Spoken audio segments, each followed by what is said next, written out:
Hello, I'm Stefano Puliti, and I work as a researcher at NIBIO, and I am co-coordinating this project funded by the CBE-JU and co-funded by the EU and the bio-based industry.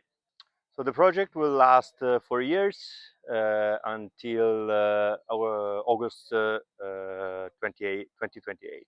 In this project is to develop this single tree digital value chains that are um, throughout can be applied throughout Europe. So from Spain to Sweden.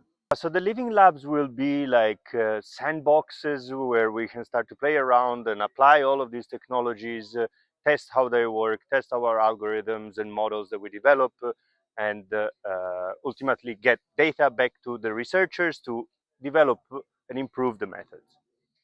The living labs will be one in Spain, so representing more the kind of Mediterranean forest. Then there will be living lab in Switzerland, so more Central European, more mixed coniferous broadleaf forest, and in Scandinavia, so in Sweden, where it's more boreal forest, highly managed and fully integrated value chains.